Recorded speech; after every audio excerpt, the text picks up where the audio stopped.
Welcome everyone to the Kyokushin Shuffle. As always, a very special guest. I'm looking forward to having a really cool chat. Everyone, please, I'd like to introduce you to Shihan Sean O'Connell, residing in Christchurch, New Zealand as we speak. Shihan, thank you so much for your time. How are you? Oh, Sensei Pat, thank you. Yeah, no, good.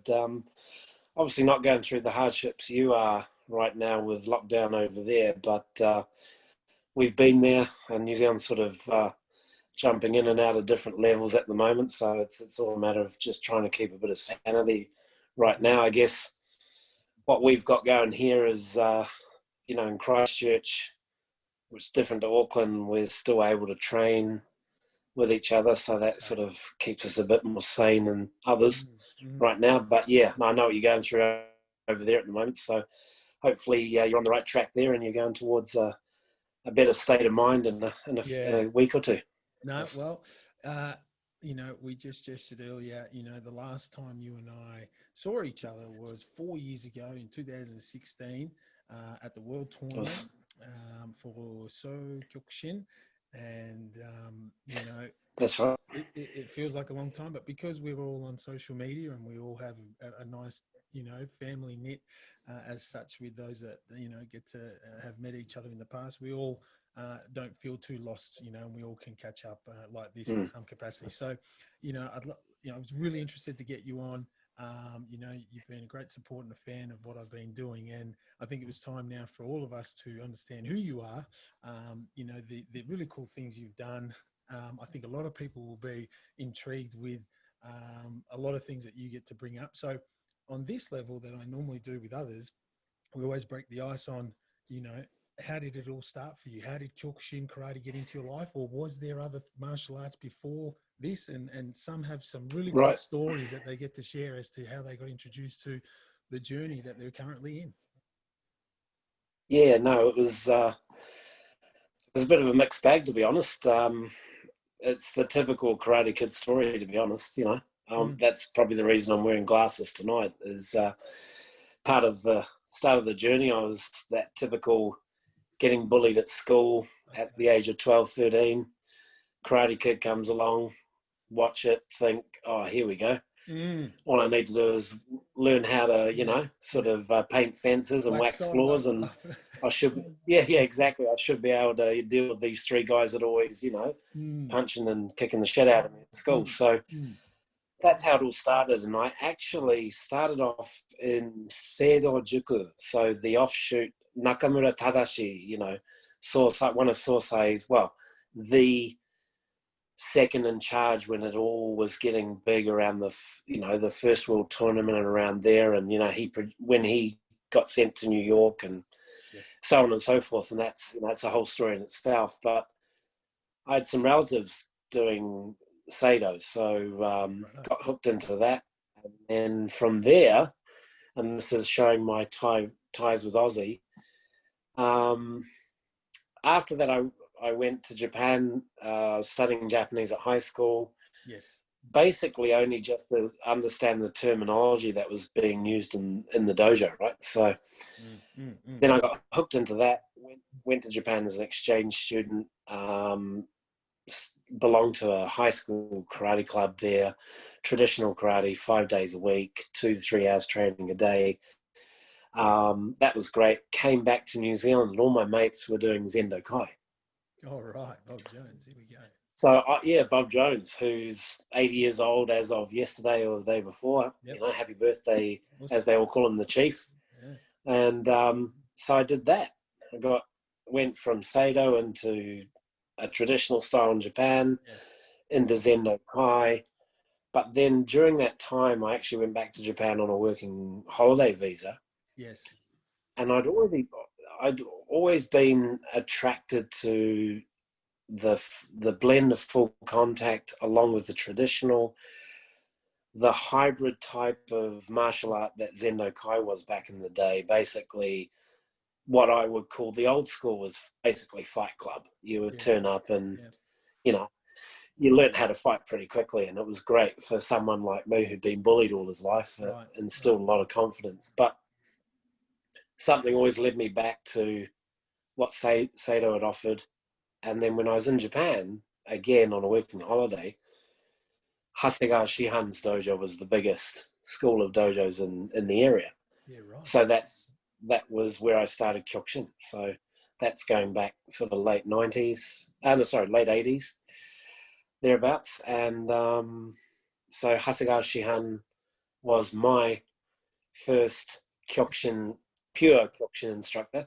How cool. Hanshi Renzi Hanum, who's a Seido Hanshi here in Christchurch, one of Hanshi Doug Holloway's original Kyokushin students, and he's in the advanced karate books, etc., because they had done some photo shoots over in Japan in the late 60s, early 70s, around there. Yeah. So I'd always had that some kind of connection. So, you know, but to be in Hasegawa Shihan's, or as he's known now, Soshi Hasegawa, yeah.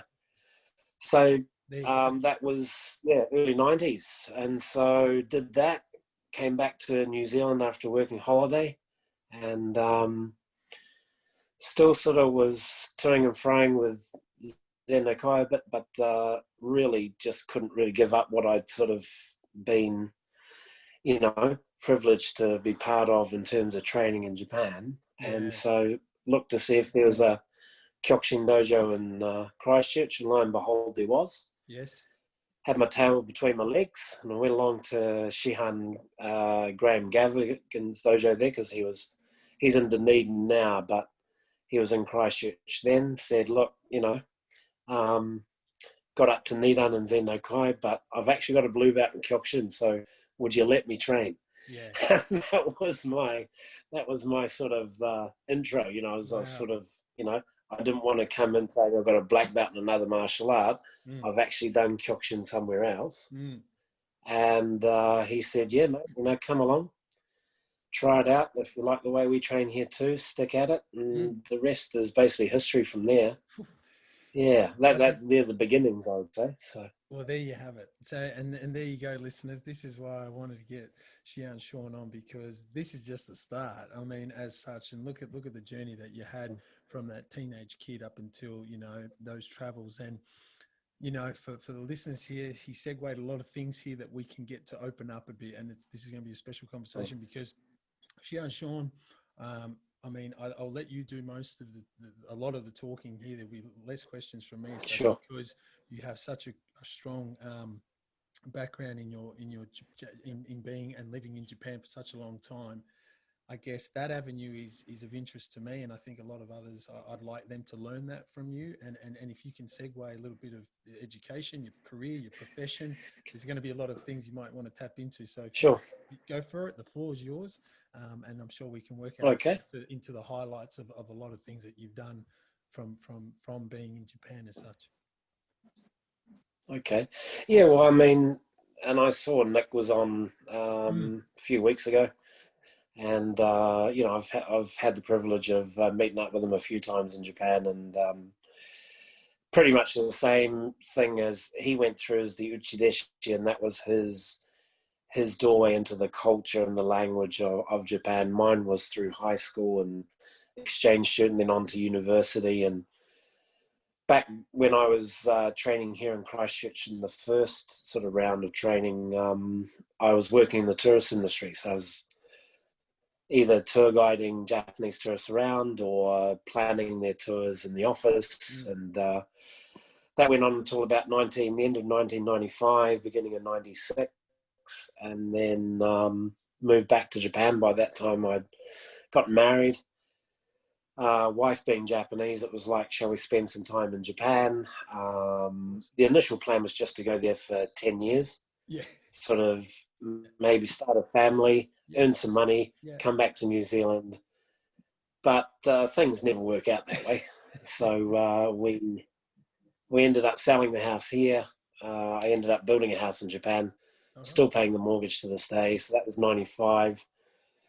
So yeah, I'm in Christchurch now on a sabbatical because my current sort of full-time job is university professor. Yes. But I haven't been in academia the whole time. sort of went from the tourist trade into, when I got to Japan, I then turned that into some translating, interpreting type of work, and got heavily involved with translating and interpreting for many years. And then some universities said, look, we need someone to teach those type of courses, and that was sort of my door into academia. And so sort of been a bit of a journey there. But when I got back to Japan at the end of 95, so sadly Sosei had already passed away, and things were really starting to go different places. And at that stage in New Zealand, we were still all basically aligned to one, to the Matsui faction. And so I was able to train with a Shihan close enough to my house. And so that was good for a while. But then when things worldwide went a bit crazy, they soon went a lot crazier in Japan. And I hadn't quite worked it out, all the political sort of scene.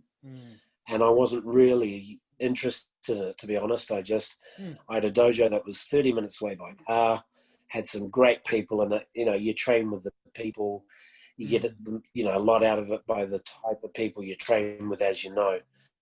And so I wasn't really too fussed about the politics. But then once it all started to go crazy, I sort of took a step back, and there were more restrictions being placed on people on who you could train with and who you couldn't train with anymore because they'd affiliated with someone else. And so I sort of got in contact with Hasegawa Shihan again, because I hadn't had a chance, and because he was sort of the kind of person that now, I mean, he's just, Hasegawa Shihan now is, and maybe he'll be watching this, or Takuma will be watching this and translating for him. And this is why I'm not going to say anything in Japanese, because I don't want to piss him off. But he's sort of like the granddad now, He's an amazing guy, but Hasegawa Shihan back in the early 90s, late 80s was just an absolute madman in terms of you could sense there was this certain aura he had when he walked into the dojo, so I dared not talk to him. If he talked to me, I could say something. But so these days, I can happily have a conversation with him. We regularly chat on the phone whenever I'm in Japan. And, he's mellowed with age in a good way, but he's certainly, I think, nurtured a lot of the future generation of, his group of dojos and that. So going back to when all that political turmoil was going on, I just thought, well, he never really talked politics, and none of his guys ever did as well. So the best place to go back to train would be with one of his affiliated dojos. So I sought them out and managed to, be able to train under that sort of flag for a long while. Yeah, nice. And that was basically it. And, then the Dengokai, I think, you're familiar with that as well. You were in Okinawa in 2008 as well, weren't you? Correct. You? Yeah. Yeah, it was, wasn't it? Yeah. So I'd always kind of, so to give the story on the Dengokai, so I'd sort of started training again with an affiliated Hasegawa Shihan dojo, and then in 2004 they had their first World Cup, the Rengokai Cup in Shizuoka.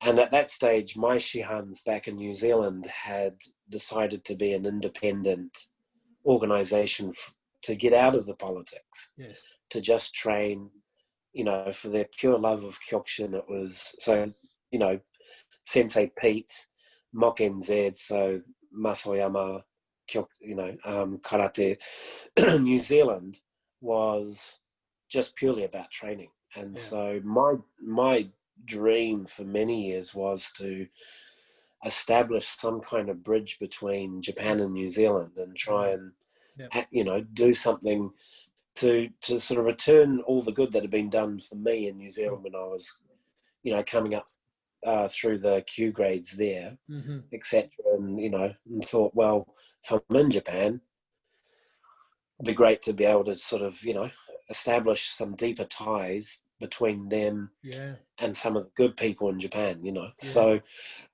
that was kind of the sort of impetus for that. And so we got, you know, Hanshi Doug and all of the Shihans from New Zealand over. We had Chris Smith coming up as a really good fighter, so he went in the tournament, got a bad call on his first fight, but you know, that's Kyokushin tournaments in Japan, as we heard Nick talking about the other day. Judd was so Shihan Judd was and Rosie as well.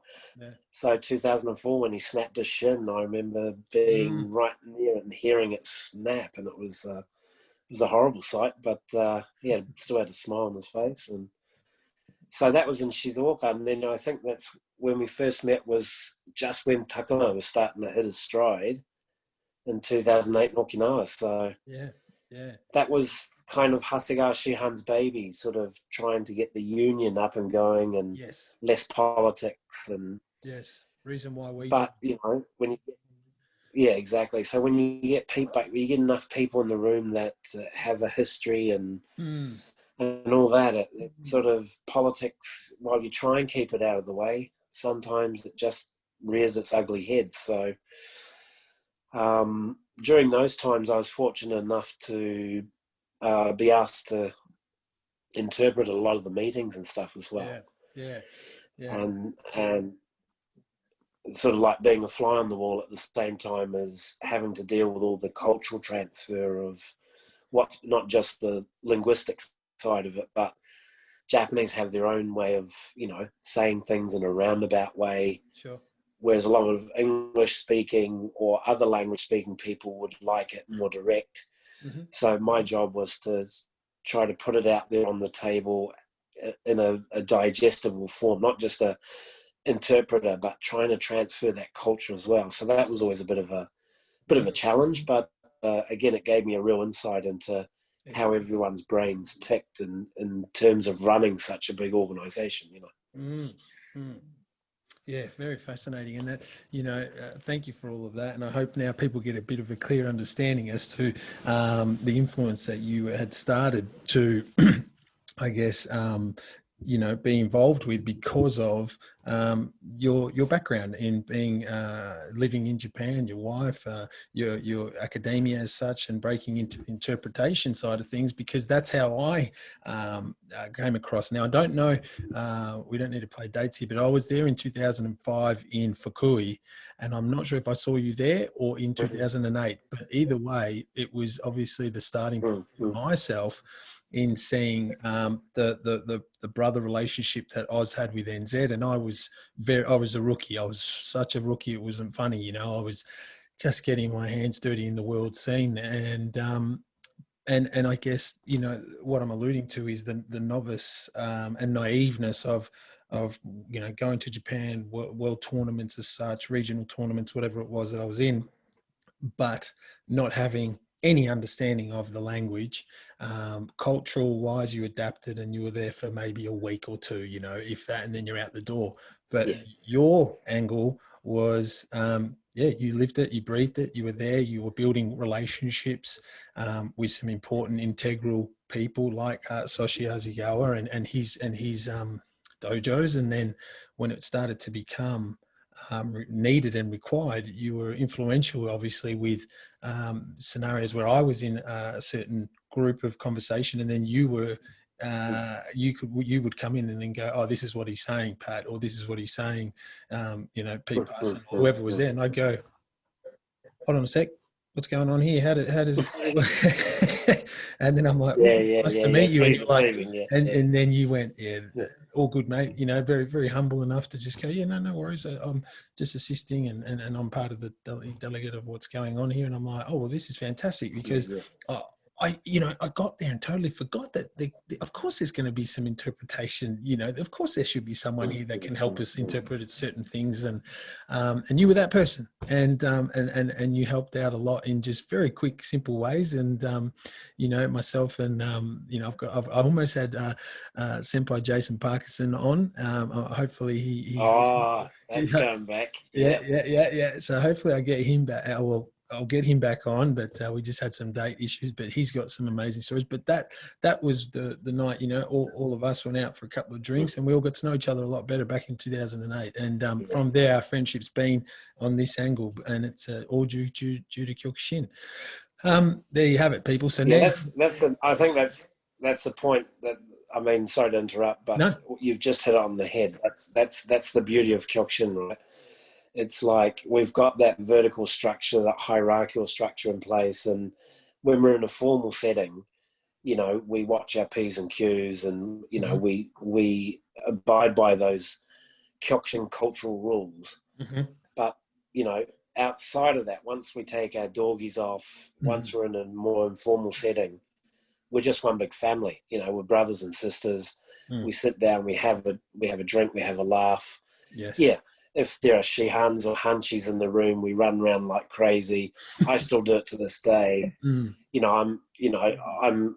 a Godan now, but I have, there's Shihans above me, for example, here in New Zealand, that sharing that same title, that same instructor title, still does my head in, because and so when they say jump, I'm one of those guys that still says how high.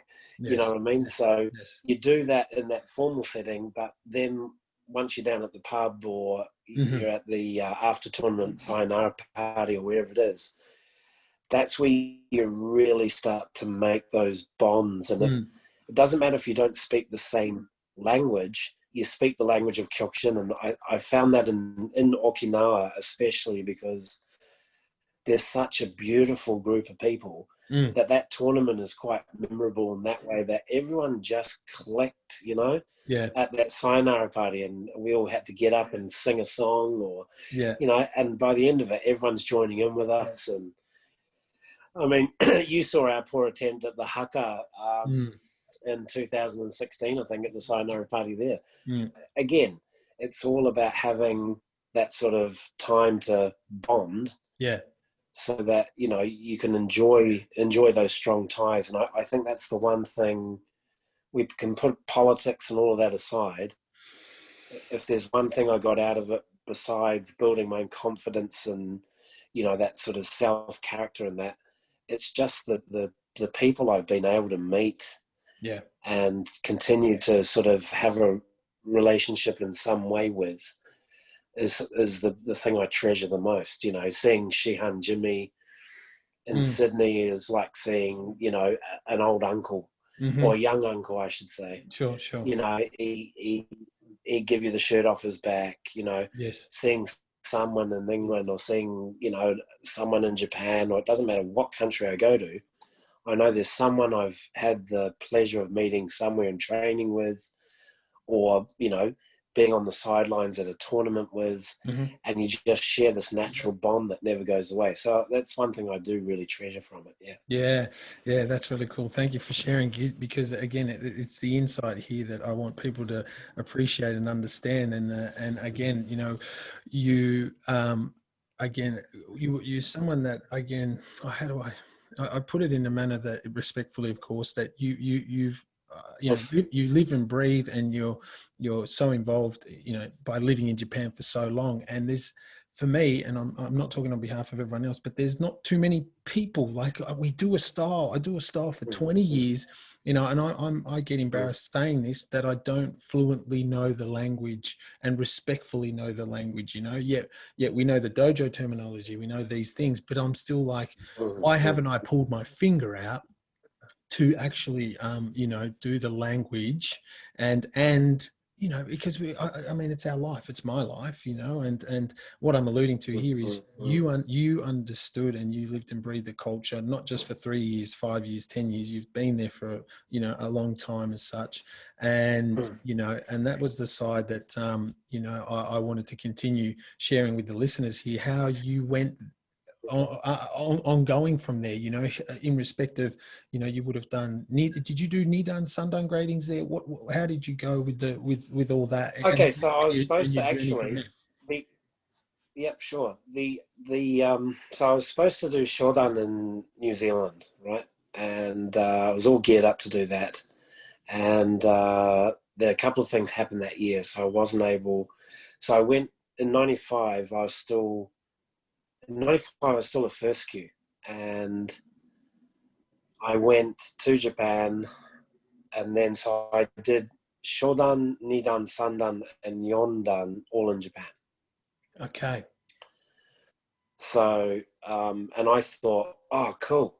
I don't have to do the 40 fights for Shodan. And then, but then, you know, I think, yeah, Nick was talking about it and a few others that have done gradings in Japan over the years, and is that those 10 fights are a bit like tournament fights in a way. And you're given that little stick to hold on to, and, you know, if you're helping out with the grading and stuff like that, and then it's a different kind of pressure. So I didn't really know what 40 fights was until I did Yondan, to be honest. Wow. And so that was always something I couldn't really get involved in the conversation with the guys back home in New Zealand, because I hadn't done the hard yards at Shodan level.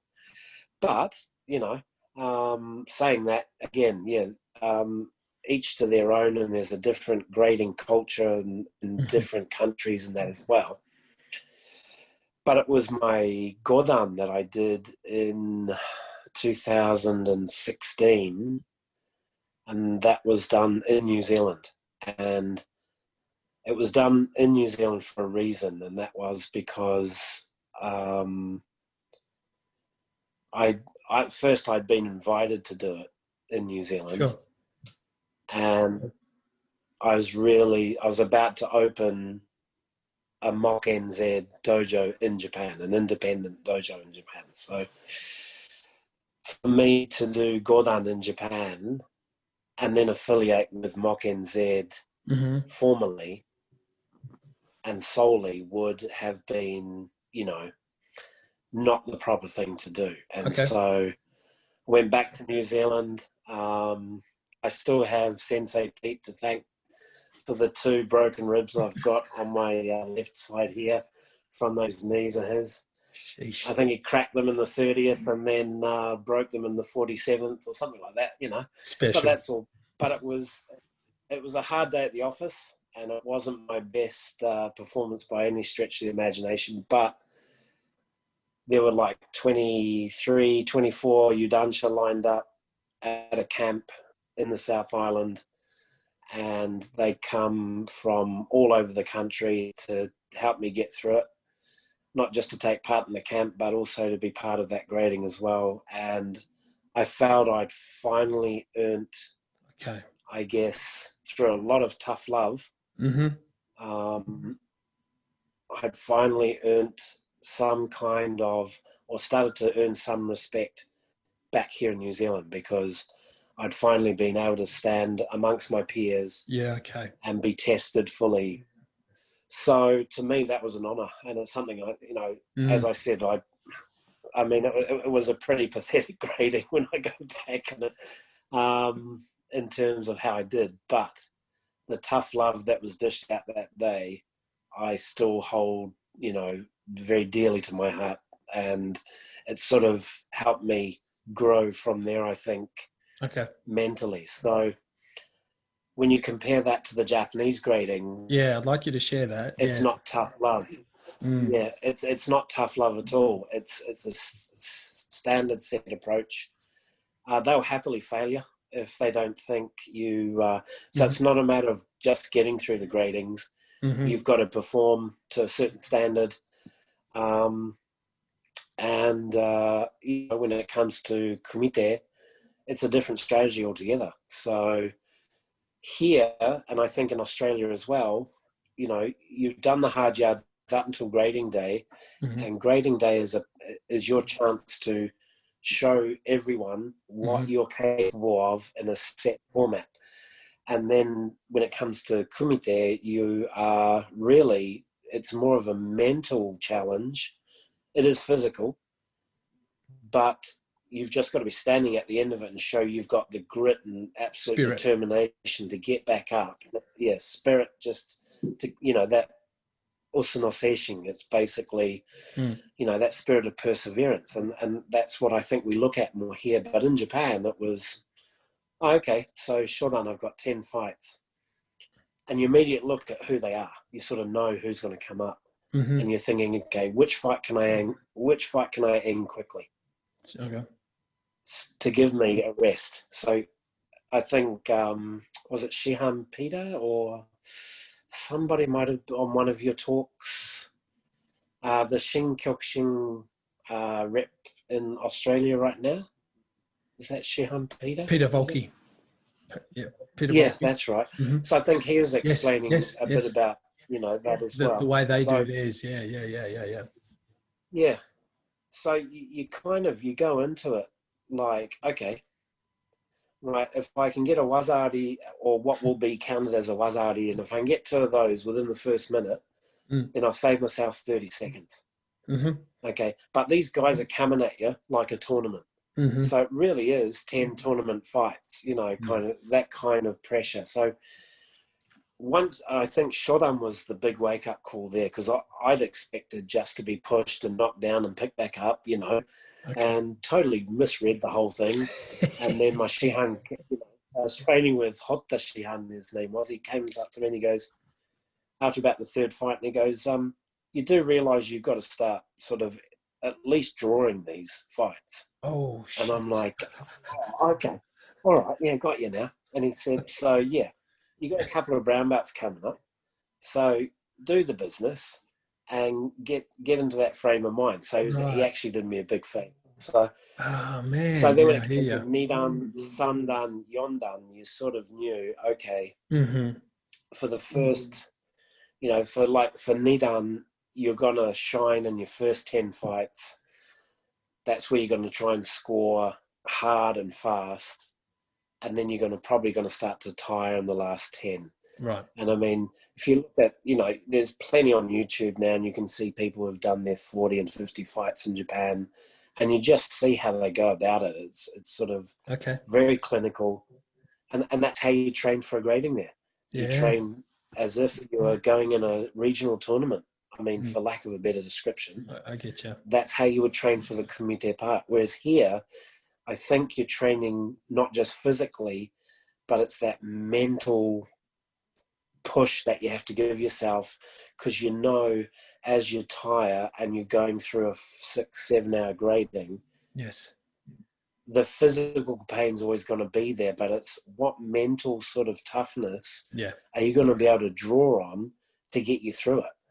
And I think it's that different approach to a grading, you know, is what I've felt over the years. So no, that's cool. That's cool to hear, to be honest. Again, I use a word often. It's refreshing. It's really cool to hear that, because and that's the value that you're bringing, because you've seen it, you've been there, and you're able to share that with many of us here in Oz and NZ that are the main listeners of the podcast, in appreciating, is that that does happen that way, which is another avenue I wanted to touch base with you with, is the teaching, you know, of Kyokushin, you know, the teaching side of it. So there was a great example of what you've shared with us with grading, the teaching side of how it's focused on. Is there a big influence, you know, here, you know, here as such in Australia?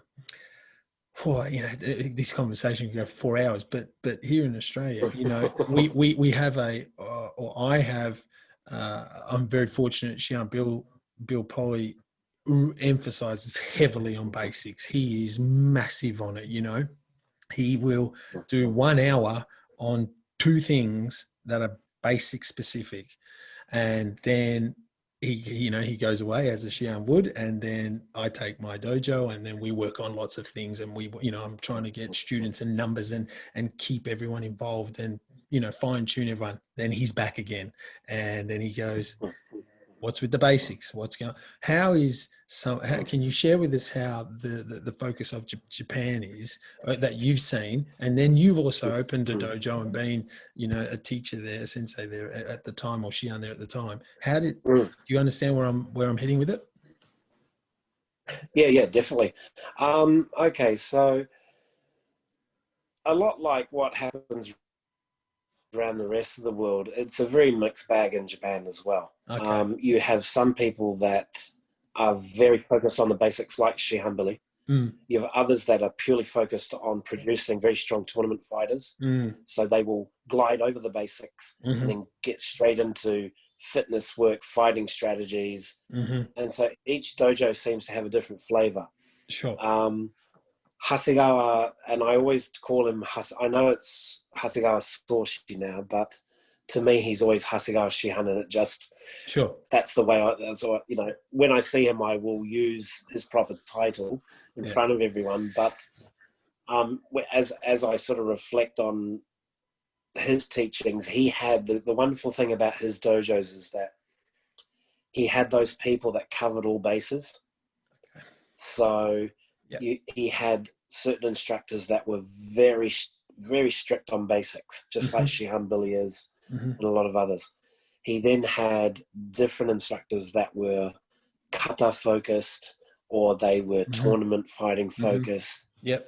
And he would come in and he would be able to pick at any part of it, and then just, I don't know, magically answer questions that everyone had that they were too scared to ask the instructors, and he would just naturally bring it up in his teachings. I mean, he's an amazing guy because he's been around for so long, but so that was his role. He would overlook all of the dojos, but and then we would be told, okay, if you've got to work on kata, then make sure you're going once a week to this place or that place.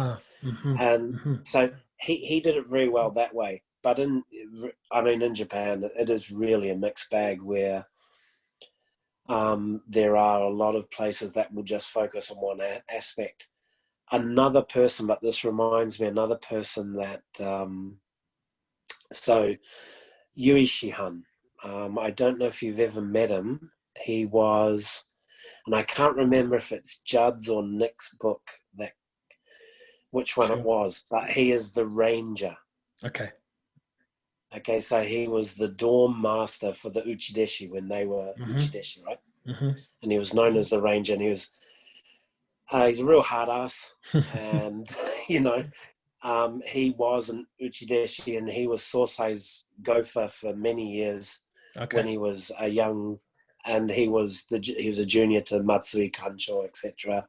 So he has a dojo up around the Tokyo region, around there.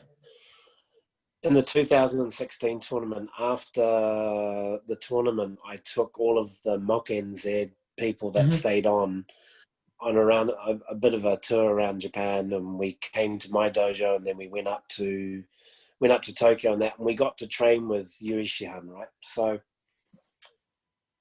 he went to Kyokushin after all of the political turmoil sort of, created all these different factions. And then he's now actually got into Power Stones and that kind of thing as an occupation.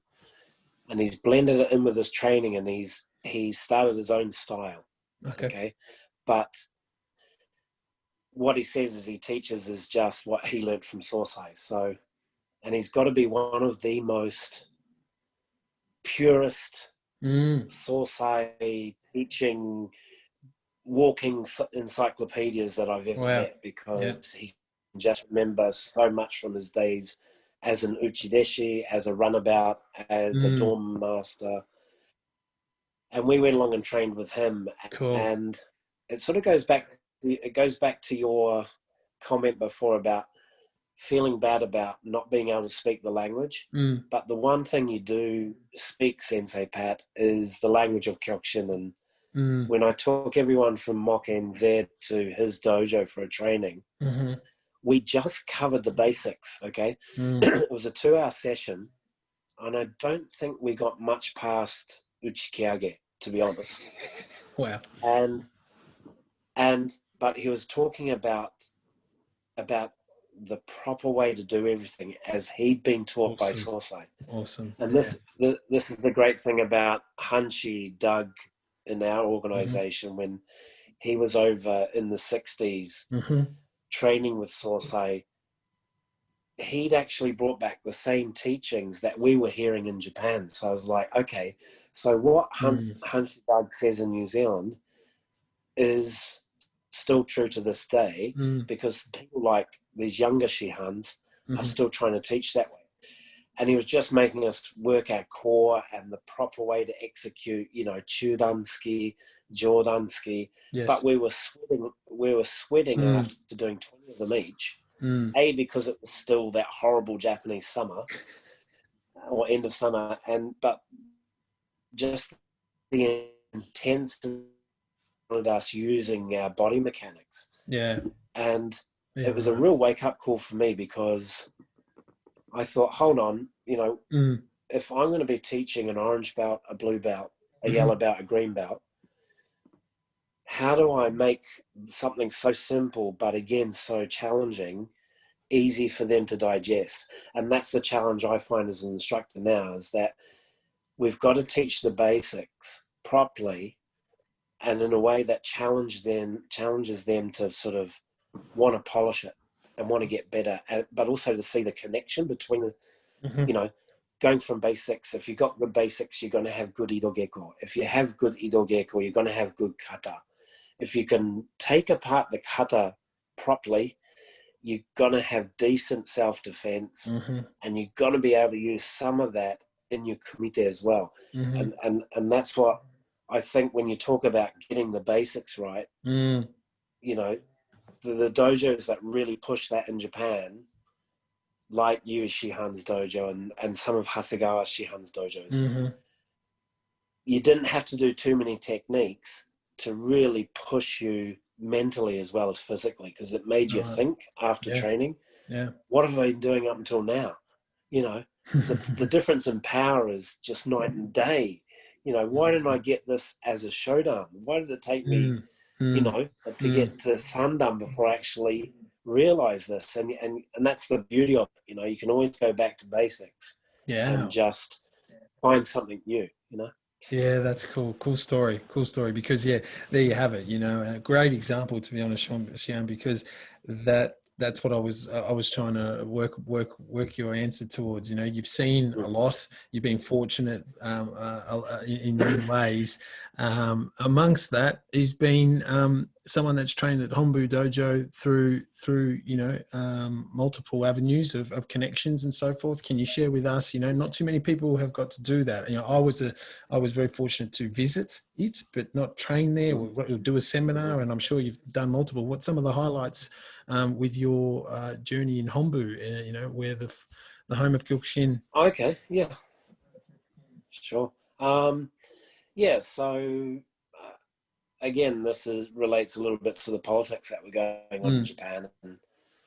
And, when the Dengokai, when the union was going through a bit of turmoil, again, I found myself at a stage where I was going, well, this isn't why I want to train. I don't want to get dragged into these politics. And when they were asking me to do interpreting, you emotionally invest in that kind of thing as well. And I started to, lose a bit of the enjoyment of training. And so I took a step back.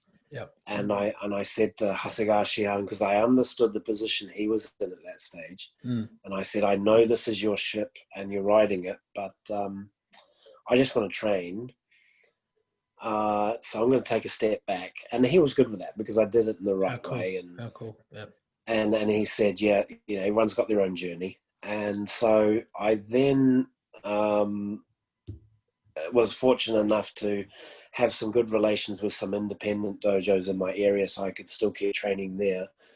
But I also did get in contact with Hombu and started to work with them a little bit, and through that was able to train and be part of a few of their memorial cups. Yes. So this is Suzuki Kancho, when Suzuki was the Kancho then. Yes. And so that was, it was just after from about 2010, 2011, for about 4 or 5 years, I guess. Okay. Or 3 or 4 years. Can't quite remember now. I'd have to go back, maybe 2010 to 2014. It was Hombu. Okay, so first of all, going onto the dojo floor in Hombu is, I just can't explain it. It's you know Sosai's there. You can feel him. You can feel him the minute you step foot into Hombu. Unreal. Even at that reception area. Yeah, the entrance, yeah. But more so as you walk up the steps and you enter, as soon as you enter the dojo, it's just, it's hard to put into words. You're honestly going, oh, this shit just got real. Okay. I better be putting out 100% because Sosai, I know Sosai's here somewhere, and he wouldn't expect anything less. Yeah. And so, to be able to sweat on the same floor that so many others have in the past, and so many great people and so many legends, was a privilege in itself. I was allowed into Sosai's office once to grab something for the Suzuki Kancho at the time, or for, I can't remember, for Christina maybe. But yet again, that was a different aura altogether. So Sosai's desk, and honestly, you felt like someone had wrapped you in chains and you couldn't move. And you just had to sit there at attention for a couple of seconds until you felt all that pressure go away. So perhaps spiritually that was Sosai sort of maybe having a one glance over who was coming in the office or whatever it was.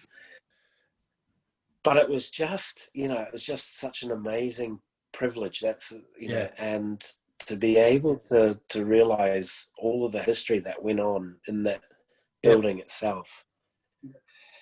And it was and on the other side, it was sad to see how, through all the split of factions, that the place that held so much history had gotten into such a bad state in terms of how it needed to be fixed up. It deteriorated. The building was getting old. And so, I think a couple of us sat down once and said, for all the people that do Kyokushin around the world, why don't we do a working bee? There's carpenters, there's plumbers. Why can't we just say, okay, work it out. Everyone come over for a tournament and then spend a week at Hombu fixing it up. Bring your hammer, bring your saw, bring your pipe cutter, whatever it is, and let's just get this thing fixed. It was sad that it never happened, but I mean, it seemed like that could have been done, But, it's something. So I mean, I was fortunate. It's something that would be a drop of a hat in NZ, a drop of a hat in Oz. If Hunchy Doug Holloway's dojo was in the mate. Let's go, everyone, right? Hunchy dojo, everyone goes. Well, John Taylor here in Oz. So, that's fascinating stuff. And I mean, you had some insight as such towards what was going on. And the more I'm talking to you, I start to appreciate and understand, again, your interpretation level, your language, in knowing it. You would have heard a lot of things, fly on the wall type conversations that give you much more detail than the naiveness of being in Oz and then, just flying in to fight and then flying out. And, you've been around these types of conversations and it's influenced you a fair bit by the sounds of, how you're talking today. about it because Yeah, of yeah. it's funny because you know, when it was with the union, I felt extremely privileged to be asked to help with the interpreting, and I had this vision of keeping it as simple and as digestible as possible. And then years later, when I was, you know, asked to sometimes interpret or translate or help out at a grading or something at Hombu, I think I was Yondan at the time, but I was going through this stage of frustration where I think my interpreting, I may have ruffled a few feathers, to be honest, because I was kind of mixing my interpreting with my own personal, I get you. I guess, frustration about why some people coming all the way from overseas were pressuring the people in Hombu or the people in the union. Like, some people could actually be quite rude, and I sometimes took a liberty and said, hey, you can't do that. Yes. And they would say, well, hey, did someone just say that for you to interpret? And I'd say, no, but come on, you know, there's wow, common courtesy, there's etiquette, you know. And so I, as I got older, I think that frustration creeped into my interpreting a bit at times. And then I took a step back and said, while all these politics, and through politics, people try to use that political turmoil in, you know, sometimes in good ways, but sometimes in not so good ways. And I thought, no. And then I thought, no, I need to take a step back from all of this. And so, you know, I talked to my Shihans and to Hanshi back in New Zealand here and said, look, how can I do what you guys do and do it in Japan? And that's how the whole sort of linking fully and formally and permanently with MOKNZ happened that way. But in, you know, in course, I'd been able to establish a lot of good relationships with so many others. So when it came to the 2016 Seoul Kyokushin World Tournament, I was able to go to Shibata Shihan, who at the time was Oishi Shihan, Hanshi's second in charge or something like that, I think.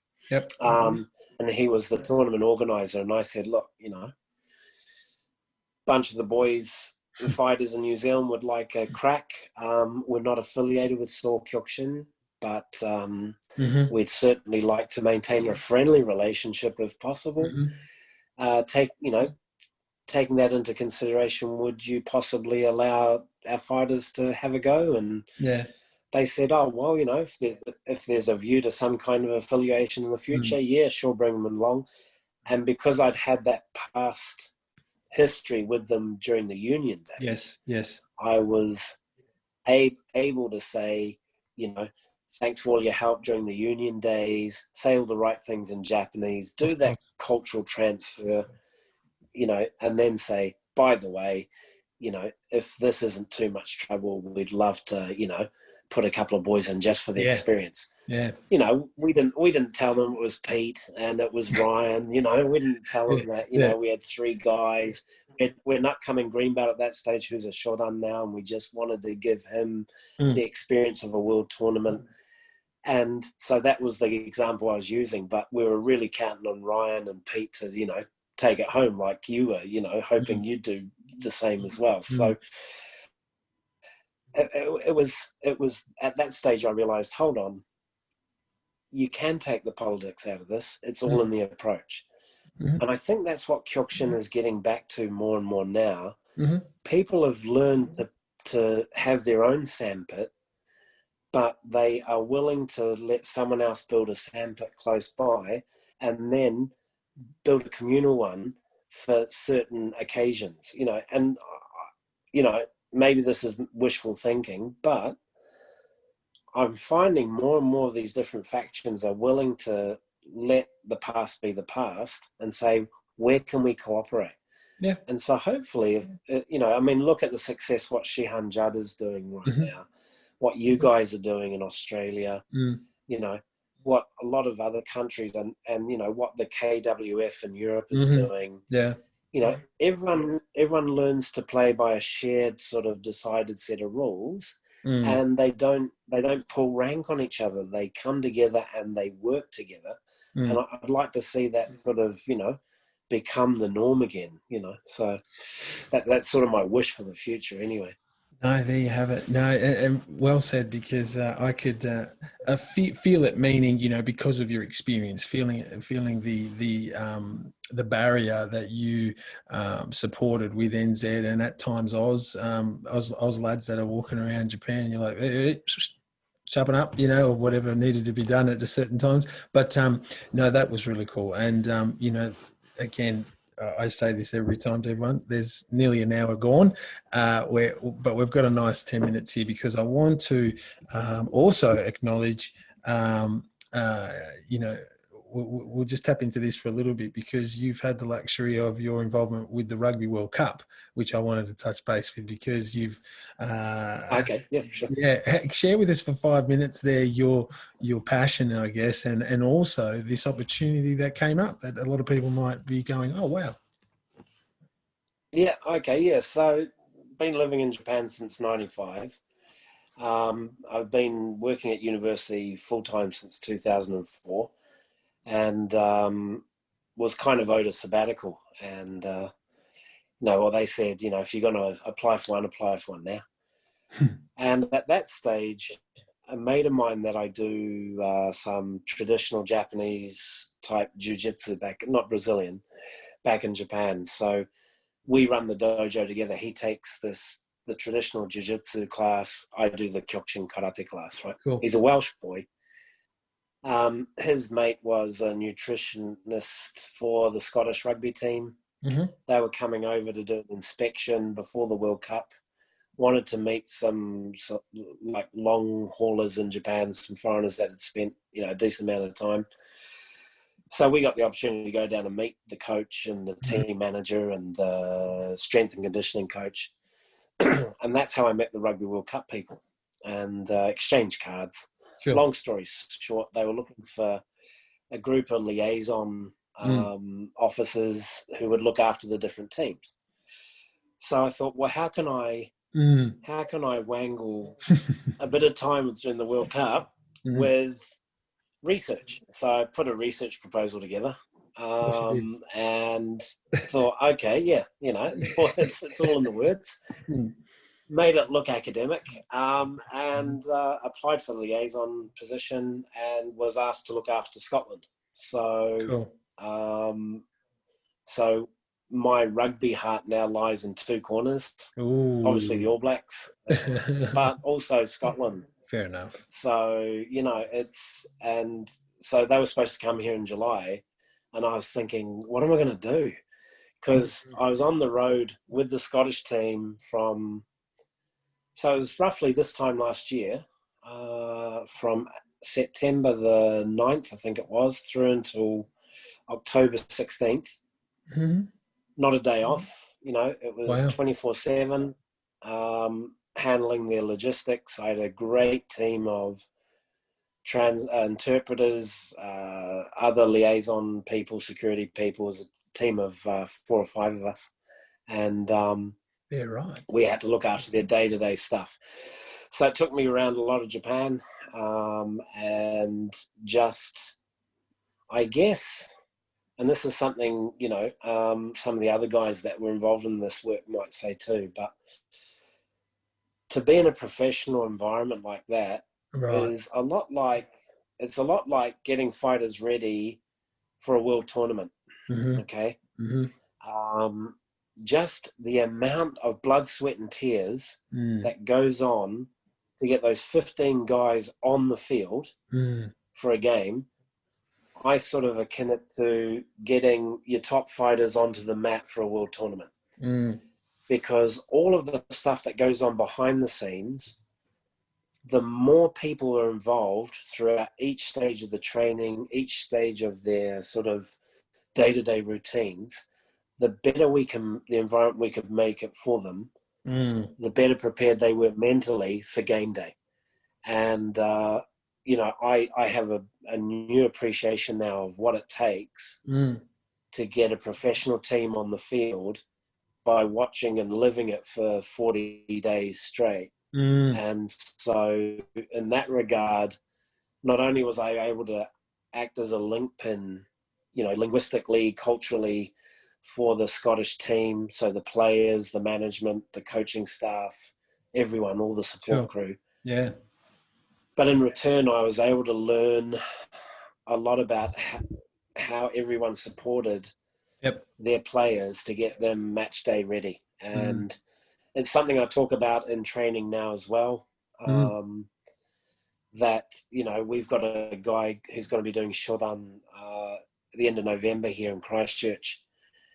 And I often say to him, I say, look, you've got all these people, and that's from the orange belts right through to the senseis and the shihans or whatever. You've got all these people behind you, and they're helping you get ready for this big day. And we all do, in a way. And I think from the World Cup, you know, I was up at 6 a.m. getting their laundry ready. And I was going to bed at 1 a.m. And that was full on for 40 days. We got through a typhoon. We got through some very dodgy stuff to get Scotland to play Japan in that last pool match. It was just such a great experience. Made a lot of good friends. Yeah, right. And one thing I'll say about the professional players, the coaches, all the support crew, they are just decent human beings. Yeah. And, you know, I've made a lot of, hopefully, lifetime friends from that experience. But it was something I always found I was falling back on my karate, you know, as well. Yes. Like, this is a lot like this. So, yeah, no, it was a really, really good experience, yeah. Well done. No, that was fascinating to see the pictures, and there was a moment where I was like, I'm going to ask him how's it going, and then I'm like, I think he's pretty busy. I think you're pretty tapped. Oh yeah, you should have seen all the messages I had backlogged. Oh yeah. You know, like you'd see them and go, I'd open that if I had 5 minutes, you know, but this is my 5 minutes to go and have a pee, and then I've got to go on and do something else. So do I answer someone's text, or do I actually have 5 minutes to myself? Okay. I'm going to have 5 minutes to myself, you know. So, but no, it was, I mean, Japan did a great job. But yeah, no, it makes you appreciate, you know, teams. And I think our dojos are like teams, and everyone's got their place in them. And, you know, if we can get the orange belts and the blue belts and the yellow belts, getting that into their head at an early stage, then when the new ones come through, they're just going to look after them as well, you know. So it's one thing I'd like to bring back into it. Yeah, well, I mean, you've shared some real cool insights there, because I come from a professional sports background as a teenager. Though I was a basketball. I was very lucky to be in the development role in the national program for basketball, and that, you know, training with Olympians, training with Americans, one of the best coaches ever in basketball, and I was just so young and so naive as such, but I knew what was going on. But now, you know, to have all those friendships, to know the coach personally, Brian Gorgon and so on, and that instillment of professionalism, the standard of elite level, is something that, I just absolutely loved. And I was 19, 20, something like that, just before I started Kyokushin. I had 2-3 years there. Right. And that level, more so the Olympian athletes as well, because I was at a stage where in 2000 it was the Sydney Olympics, and there was 2 or 3 of the players that were and just the absolute professionalism of not accepting anything less, and hearing the language of team. I've definitely brought that into Kyokushin as part of Shihan Billy's structure, and yeah, tweaked a couple of feathers, but you know, that's the cool bit about it. Sharing the vision and the open box approach, and just being, you know, narrow-minded in certain philosophies and ways of team. You know, being able to analyze, I think. Yeah. You know, if you can, the way professional teams do that, you know, where they analyze each move, I think is very similar to when we instruct.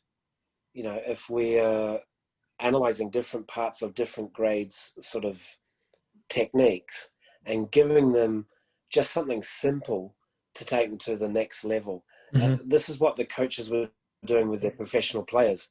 They knew they had a certain level, and they said, okay, now all you need to do is tweak this for now, because they knew 2 games later that was going to flourish, and that was going to, you know, come to, you know, into life, so to speak. So it was just amazing to watch how they got into the players' heads to just refine their technique. And I think that's the biggest challenge when we come to instructors.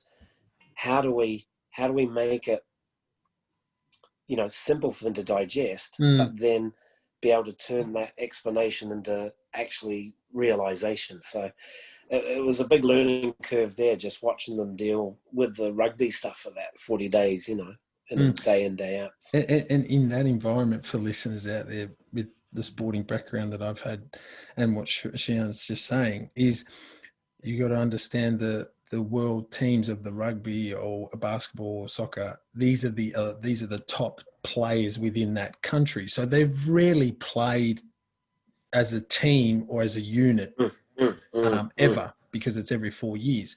Maybe 1 or 2 have got onto their 2nd or 3rd World Cup. So these elite players all have to take away their ego and their star attributes and make sure it all clicks as one unit. And that's been a big thing that a lot of people, I guess, or the angle of Kyokushin Karate or martial arts, it just continues to grow. And I guess the vision that we probably get to see more of is the mainstream of the UFC and other ONE FC and all these other FCs, because you see now that the striking coach, BJJ coach, kickboxing, Muay Thai coach, wrestling coach, mindset, or, you know, physical and conditioning coach. I'm already up to there. Nutrition. Management. Kitman. Yeah. You know. Yeah. Physio. Exactly. Right. That, Now that was the bit that I'm alluding to, is, you know, you start to understand or see that firsthand like you did. And then in karate, or in the world of semi-professional full contact karate fighters, we have, like you just gestured, you know, the dojo, your sensei, your Shihan, then you've got to try and put it all together. And that alone is another conversation to share with many others later down the track, in appreciating the journey that you're in at the minute, and bringing, you know, I kind of say it to my students a lot, you know, don't just think that you come into the dojo and it is this, that hour and a half. It's now a matter of how you conduct yourself outside of it, who you're bringing towards you in your family, your friendships, that make it all balance out and make it work. If not, as they say, you know, this takes one little, you know, it starts from the top, and you know, team sports or karate as such. There you have it. That was cool insight. Thank you for that, Shihan. So Shihan, let's tidy it up a bit. So, you know, you are in Christchurch at the minute, but for those that, you know, jump on Facebook, you know, Shihan Sean's always, you know, approachable very much as such, but give us the angle of the dojo in Japan, or when you might be back there, or what is the next step as such, so people can understand what's going on. Sure. So yes, obviously I'm in the same area in Aichi Prefecture, so that Nagoya is the city. That's where Soshi Hasegawa's Aichi Hombu is as well. So I have access to those dojos. I can, if anyone's coming to Japan, I can always introduce them to a number of places throughout my region as well as other parts of Japan.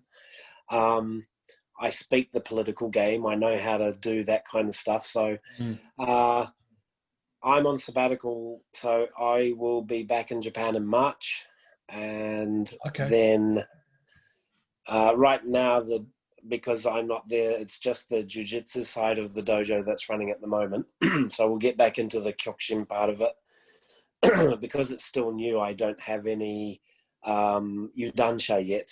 Sure. That I've been able to leave. So it'll be up and running again as soon as I get back, that side of it. So anyone from any affiliation whatsoever are always welcome. Good. But also, in the same regard, if you're in Japan and you need a bit of help getting in contact with other people, setting up some kind of introductory sort of message to someone, what have you, then yeah, as I said, either through Sensei Pat or directly with me. If you find me on Facebook, send me a message and I'll do what I can. How cool. So that's what's happening there. In the meantime, I'm back here in New Zealand and I'm trying to train with as many people as I can. I'm based in Christchurch. One thing we're doing at the moment, so if some magical bubble between Australia and New Zealand does eventuate, sort of appear before I go back to Japan, I've been doing it's called Obiken, which was originally the brown belt class.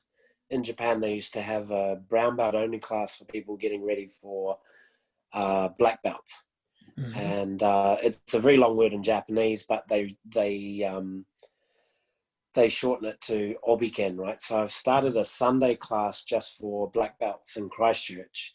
And it's really good because we all get together and it's like taking apart a car engine. We might do a certain part of Kihon one week. We might do kumite strategies the next week. But what I'm trying to instill is that everyone shares their ideas and gets practice on the floor as instructors. So they're all asked to do different little things. It's a 2.5 hour training session. Cool. And so that's something that, hopefully, and we've got brown belts there as well. Brown belts and black belts come along. And often when they go to normal training, they don't get a lot of instructional floor time because we're so passionate about leading the group. Yeah. We forget to let the young black belts come in or the brown belts and take parts. So that's been my kind of passion. Good one. And I'm really, I don't know, for some reason I've got this love for bunkai at the moment. And so we've been doing a lot of that stuff, but with a real practical sort of twist to it, like really taking apart something and saying, okay, yeah, we've all learned to tell a story through kata, but would that actually work? Okay, what actually does work? How can we break it down a bit further and do something a lot faster? And it's been a real sort of fun journey because everyone has a different interpretation, and then we're in that sort of relaxed environment where it's not a regular training, it's just an instructional session. So everyone gets to throw in their ideas. Very cool. So I'd like to do that in some way and form in Japan as well when I get back, because we don't get enough of our own time to learn once we become instructors. And I think that's something I always want to keep doing, is keep on learning from others as well, no matter how many stripes they have on their belt or whether they are wearing a brown belt, whatever. Everyone's got something to teach me. And if I can create that environment where they can share those ideas, it's a fun way to spend a Sunday morning if you haven't got a hangover, Christchurch, jeez. Yeah. Shihan Sean, what a pleasure. What a pleasure it's been having a chat with you. And thank you so much for your time. And I'm sure a lot of people now get to know you a little bit better. And our relationship as such is extended because of, your friendship many, many years ago in 2008. And you're a gentleman, mate. And I appreciate your time. Cheers. Well done to, all the things that you're got your hands involved with. And, thank you for sharing a lot of the insight as such as within an hour or so. I'm sure it could have gone into very long detail, but that's the fun bit about the shuffle is as you've done it so well, to be honest with you, is there is obviously a political side of Kyokushin. You've gestured it. But we also have to acknowledge the fun side of our friendship. And for the listeners out there too, now you have a resource who's offered his time, his energy, his experience, his knowledge in living in Japan since 1995. So what a nice gesture you've put out to the listeners of the shuffle. So thank you for that. Thank you, Sensei Pat, and keep on doing what you're doing, mate. It's just an absolute pleasure to be able to sort of watch all of these different people you're interviewing. And I think, you know, other people have obviously said it before, but I'll say it again now. What you're doing, mate, is just absolutely fantastic. You know, Yes. I think it just opens the doors to a lot of new knowledge for everyone. But you're doing a lot to sort of maintain that legacy of Kyokushin by staying true to the history of it as well. So it's a perfect blend. So good luck with all the future endeavours. Wishing you a fast sort of return to normality where you're living. I hope your family's safe, friends are well, and hopefully we'll catch up in person sometime soon. Fantastic. Thank you so much, Shihan Sean, and appreciate your time. Big us. Us.